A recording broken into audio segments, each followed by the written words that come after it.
My stepmother Olivia disliked me a lot. She saw me not as a stepson, but as an unwanted reminder of her husband's previous life. Filled with resentment, she secretly plotted with a rich woman who had moved in nearby. Their secret plan was to sell me along with the farm, cutting all her ties to my existence. However, fate had different ideas, and a surprising turn of events changed everything, leading to a series of unforeseen events that altered my life forever. Hello, my name is Jack, and I'm going to share a story that weaves through deep deception and paths of redemption. My story starts in the small town of Bern, Switzerland, where I lived on a large chicken farm. To an outsider, it might have looked charming, but for me, it was a battlefield. I was just 12 years old, but life had already forced me to take on the responsibilities of an adult. My mother died when I was born, an event that shaped my whole life. My father, overwhelmed with sadness and alcohol, found comfort in drinking rather than in being there for the son who needed him. Not long after, he brought Olivia into our lives. To her, I was merely a living reminder of a past she wanted to forget. Our home, if you could call it that, was sustained by the little money we made from our chicken farm. We sold eggs and chickens to make ends meet, but often, my father wasted our earnings at Joe's Tavern, leaving us on the edge of poverty. Every morning, as the sun cast long shadows over the dewy fields, I would be out feeding the chickens and collecting eggs while the rest of the world was still asleep. My small hands, rough and calloused, carried the weight of a life I never chose. School became a distant memory, a place for other children, not for someone who had to keep a farm running. But our story takes a darker turn the day Olivia's true nature came to light. I remember overhearing her one chilly morning. Her voice was sharp and secretive as she talked to someone on the phone about a solution to her problems. I didn't understand it then, but I felt a chill that wasn't from the cold. That's when Mrs. Patrick entered our lives. A widow, rich and mysterious, she had recently moved into a large estate near our farm. Her arrival was the talk of the town, but for Olivia, it was an opportunity. I later learned that Olivia saw a chance to get rid of me by making a deal with Mrs. Patrick. I first met Mrs. Patrick one evening when the sky was painted with streaks of crimson and purple. She came to our farm pretending to be interested in buying it. Her eyes, sharp and assessing, seemed to see more than what was obvious. There was a kindness in her manner, but her presence made me feel uneasy. "Jack, show Mrs. Patrick around the farm," Olivia ordered, her voice dripping with a sweetness that didn't reach her eyes. As I led Mrs. Patrick around, showing her the coops and the feed sheds, her questions dug deeper than I expected. "You manage all this on your own, Jack?" she asked, her voice tinged with something I couldn't quite place. Was it concern or curiosity? "Yes, ma'am, it's a lot of work, but I manage," I replied, trying to hide the tiredness in my voice as clear as the dirt on my boots. Mrs. Patrick looked at me a bit longer than needed, her eyes full of deep thoughts. As we walked back to the house, the setting sun stretched long shadows across the path, making it look eerie and twisted. That night, as I lay in bed listening to the distant call of an owl, I overheard Olivia speaking quietly with my father. They were planning something big, something that would change everything. The bits of conversation I caught were enough to make me panic. "We'll be free of the burden," Olivia said eagerly, "once she takes the farm, and him." Their laughter, cold and cruel, reached up to my small attic room. I lay there, crushed by the weight of their plans. What did they mean? Was I the burden they wanted to be free of? Question after question raced through my mind, each more disturbing than the last. As dawn broke the next day, I woke up with a determination I had never felt before. I knew I needed to find out what was being planned behind closed doors. Little did I know, the answers would completely shake my world. It started like any other day on the farm, with the roosters crowing and the chickens bustling about, unaware of the human schemes unfolding around them. But today, I was not just feeding them. I was also watching and listening for any clue of what might happen next. After my usual morning chores, I quietly made my way back to the house. The front door was slightly open, a careless mistake, or maybe a chance I needed. I pressed my ear to the gap and listened. Inside, Olivia and my father were speaking in low, urgent voices with Mrs. Patrick, who had come back pretending to finalize the sale of the farm. "We appreciate your generous offer, Mrs. Patrick," my father said, his words slurred and smelling of last night's alcohol. "We're ready to move forward. This place and the boy, it's all too much for us now." Mrs. Patrick's voice was smooth like honey, but with a sharp edge that made me shiver. "I understand your situation, and I assure you I can take care of everything. The farm will be in good hands, and so will Jack." The way she said my name sent a shiver down my spine. Was she just another bad person in this plot, or was there something more? Determined to find answers, I took a risk later that day while Olivia was in town and my father was sleeping off another drinking session. I approached Mrs. Patrick as she was checking the farm's borders. "Mrs. Patrick," I began, my voice steadier than I felt, "why do you want to buy our farm, and why are you interested in me?" She looked at me closely for a long moment, her eyes searching mine. Then, to my surprise, she sighed. "Jack, sometimes adults have to make tough choices, but I promise, whatever happens, I'll make sure you're safe." Her words confused me. They seemed kind, but I was still unsure about her true intentions. Over the next few days, things at home got tense. Olivia's looks were sharp and calculating, and my father avoided my eyes, his usual indifference replaced by a hint of guilt. They were planning to leave. One night, I heard them talking about a new life, one without the farm and without me. The day before everything was to be finalized with Mrs. Patrick, I decided to confront Olivia. I found her in the kitchen, packing dishes with more care than she had ever shown me. "Olivia," I said, my voice cracking with a mix of fear and anger, "what's going to happen to me?" She stopped and turned slowly, her expression cold. "Jack, you're going to a better place. Mrs. Patrick will take good care of you, better than we ever could." "But I don't want to leave," I protested, my voice rising. Olivia's expression hardened. "It's not about what you want, Jack. It's for the best." That night, unable to sleep, I lay in bed listening to the whispers of the wind through the cracked window, my heart heavy, my future uncertain. The next morning, Mrs. Patrick would return to our farm to finalize the sale and supposedly my fate. As dawn crept over the horizon, casting long shadows across the fields, I made a decision. I couldn't just wait to see what would happen to me. Mrs. Patrick stepped forward, addressing the officers with a clear and firm tone. "There seems to be some misunderstanding here. I have not agreed to take Jack permanently. I was approached by these two about buying the farm and possibly providing Jack with temporary guardianship while they sort out their issues." The officers listened intently, taking notes. One of them turned to me, his voice kind but probing. "Jack, have they discussed with you any details about moving or living arrangements other than what you've just mentioned?"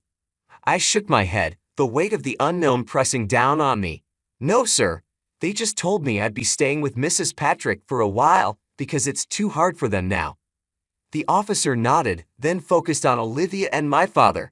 "We need to investigate these claims thoroughly. It's important that any decision about Jack's welfare follows legal procedures and is made in his best interest." Olivia looked visibly shaken, her voice barely a whisper as she tried to explain. "We just thought it would be better for Jack. We can't provide for him the way he needs." The atmosphere was tense, each person's anxiety palpable. Mrs. Patrick then addressed me directly, her gaze softening. "Jack, regardless of what happens, I want you to know that my offer to help is sincere. But any long-term decision will need to be properly vetted and approved." The officers then suggested they all go inside to discuss the matter further and check some paperwork. We also had a social worker who will need to speak with Jack and assess his living conditions, one officer added as they ushered the group towards the house. As they moved inside, I stood there for a moment, trying to process everything. The fear of the unknown mingled with a flicker of hope, knowing that these officers might just help me find a stable and caring environment. The future was still uncertain, but for the first time in a long while, I felt like there were adults around who might actually look out for my best interests. I never planned to take Jack away without his agreement or the proper legal steps. I was here to talk about buying the farm, but when I found out about the child's situation, I became worried. I contacted the police because I was concerned for his safety and well-being. The officers nodded and then turned their attention back to Olivia and my father. "We need to check some documents and have a longer talk about Jack's custody and your financial actions," one officer said, gesturing for them to lead the way inside. As they walked into the house, Mrs. Patrick stayed back with me for a moment. Jack, no matter what happens today, I want you to know that my home is always open to you, and not because of any deal, but because you deserve a safe and loving place," she said. Her words felt like a warm blanket around my shivering shoulders. I nodded, not fully understanding the legal details, but feeling a spark of hope in the midst of the chaos. Inside, the officers started their questioning, pulling out documents that Olivia and my father struggled to explain. It quickly became clear that there were mistakes and possibly fake information in the paperwork related to the farm sale. As the officers dug deeper, Olivia's cover finally fell apart. "It was all his idea," she burst out, pointing a trembling finger at my father. "He wanted to sell the farm and get rid of the kid. I just went along with it." My father, his face now showing despair, looked at me, his eyes finally meeting mine. "Jack, I'm sorry. I thought it would be better for you." The room spun around me as accusations were made and confessions came out. The officers took notes, their faces serious. The betrayal hurt, but the truth coming out also brought a strange relief. Finally, the reality of my life was being acknowledged by those who could change it. As the morning turned into afternoon, decisions were made. Olivia and my father were taken into custody for further questioning, and I was left in the temporary care of Mrs. Patrick. As we left the farm, I looked back at the only home I'd ever known, feeling the weight of my past and the uncertain promise of my future. As we drove away from the farm, the landscape of my past turned into a blur of green and gray, a picture fading into the background of my new reality. Seated next to Mrs. Patrick in the warmth of her car, I started to feel a cautious hope for what lay ahead. For the first time in what felt like an eternity, I felt a true sense of safety, a sanctuary from the chaos that had ensnared my life. Yet beneath this newfound security, my emotions churned: betrayal from those I had trusted, relief from the danger I was escaping, fear of the unknown ahead, and a budding hope kindled by Mrs. Patrick's words. Mrs. Patrick, sensing my tumultuous state, broke the silence as we drove. "Jack, I know today has been extraordinarily difficult, and the days ahead will involve many changes, but remember, you're not alone anymore," she assured me, her voice a soothing balm to my frayed nerves. She revealed that she had been observing the farm for some time, suspecting that not all was as it seemed. Her intervention, she explained, wasn't solely about the property itself, but was driven by a concern for my well-being. As we arrived at her estate, I was struck by its grandeur. The house, large yet welcoming, was surrounded by lush gardens bursting with vibrant colors, a stark contrast to the drab existence I had known. The gardens, a riot of hues, seemed almost surreal in their beauty, providing a visual feast that lifted my spirits. Over the subsequent days, Mrs. Patrick took the necessary legal steps to stabilize my situation. She was appointed my temporary guardian, and the process to officially make her my foster parent was initiated. During this period, I came to learn more about her. Unable to have children of her own, and having lost her husband a few years prior, she lived in a large estate that seemed too quiet for just one person. It was clear her heart had ample room for more. One sunny afternoon, as we meandered through her rose garden, the air fragrant with the scent of blooms, Mrs. Patrick paused and faced me. Her expression was earnest. "Jack, I want you to understand that you are not a replacement or a charity case," she began, her voice firm yet kind. "You are a brave young boy who deserves a chance at happiness. I hope with time, you will come to see this place as your home." Her words, sincere and heartfelt, planted a seed of hope in me. Maybe, just maybe, I could really start a new life here, one filled with love and stability. But life, as I was learning, is seldom straightforward. Just when I began to feel secure in my new environment, the past reared its head one more time. A few weeks after settling in with Mrs. Patrick, an unexpected call came from the police. They wanted to discuss the ongoing investigation into my father and Olivia. Anxiously, I went to the station where an officer handed me a letter found among Olivia's possessions. It was addressed to me from my mother. Holding the envelope, my hands trembled as I felt the weight of its contents. Inside, written in my mother's elegant hand, were words of pure love and longing. She spoke of her deep affection for me, her aspirations for my future, and her profound regret at not being there to witness it. The letter, a mixture of love and sorrow, shattered yet healed parts of me. Her words echoed in my heart, affirming that despite her physical absence, her love had always been with me. As I absorbed her words, a profound sense of clarity settled over me. The betrayal and secrecy I had faced were now overshadowed by the undeniable truth of my mother's love. This revelation, though painful, brought a strange relief. It reassured me of my worth and solidified my resolve to embrace the new life Mrs. Patrick offered. With each passing day, the estate began to feel more like home. The shadows of my past receded, making way for a future I had once thought unattainable. Seated next to Mrs. Patrick in the warmth of her car, driving away from the police station, I realized that life was offering me a new beginning. As we navigated the roads leading back to the estate, the landscape of my past, once filled with uncertainty and fear, faded into a backdrop of vibrant greens and grays, a mere setting for the unfolding story of my new reality. I didn't even realize I needed it until it was in my hands, a letter from a mother I never got to know. It was a piece of my past that Olivia had tried to erase, but now, it was finally mine. This link to my mother, a connection long denied, became a cherished possession as the weeks turned into months, and the legal proceedings against Olivia and my father unfolded. They were eventually found guilty of fraud and child neglect. My father, seeking redemption, tried to reach out, longing to apologize and to reconnect. But for me, the path forward did not include him, not yet at least. Forgiveness is a complex journey, and I wasn't ready to embark on it. Living with Mrs. Patrick, who I came to affectionately call Patricia, was a blend of everyday routines and extraordinary moments. School, which had once seemed like a distant, unattainable dream, became a staple in my daily life. Patricia supported me in every way. She encouraged my studies, supported my exploration of new hobbies, and most importantly, she helped me navigate the tangled emotions of my past. One evening, as we sat watching the sunset from the porch, the sky a canvas of orange and pink, Patricia turned to me and shared a thought that struck a deep chord. "Jack, all families are built differently. Some are formed by blood, others by bonds that are stronger than blood. We're the latter, and I couldn't be prouder." That moment felt like the final piece of a puzzle slotting into place. The turmoil of my past had led me to this tranquil present, and the future was a canvas waiting to be painted with the vibrant colors of hope and healing.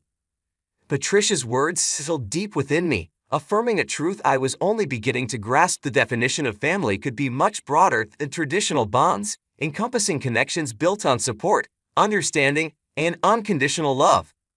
Days turned into weeks and weeks into months as I settled into my new life with Patricia. The estate, with its sprawling gardens and quiet corners, became a sanctuary where I could grow and heal. We spent many afternoons wandering through the blooming gardens, discussing books, life, and my dreams for the future. Patricia, ever patient and wise, listened and advised, guiding me with a gentle hand. As the court cases wrapped up and the legalities were dealt with, I found myself thinking more about the future. I started to make plans for college, for travel, and perhaps one day, for ways I could help others who had faced challenges like mine. Patricia was supportive of all my plans, encouraging me to dream big and work hard. It wasn't just the practical support that made my life with Patricia transformative. It was the emotional healing that took place. The more I learned about empathy, compassion, and resilience from her, the more I began to understand the depth of what I had experienced. The process of healing from the past was slow and sometimes painful, but it was also filled with moments of profound realization and growth. And now, as I reflect back on the journey from the shadows into the light, I see how far I've come. From a childhood overshadowed by neglect and deception to a life enriched by love and new opportunities. This story, my story, doesn't just end with a new beginning. It continues each day with each new challenge and triumph. This tale is more than just my personal narrative. It's a testament to the resilience of the human spirit and the transformative power of compassion. To anyone who finds themselves in the darkness of despair, remember, the path to light often begins with the courage to step forward and the support of just one person who believes in you. Thank you for walking this journey with me, through trials and tribulations, towards a horizon bright with promise. As I stand now, ready to face whatever comes next, I do so not alone, but with a family chosen not by blood, but by bonds forged in the depths of adversity and strengthened in the warmth of mutual respect and love.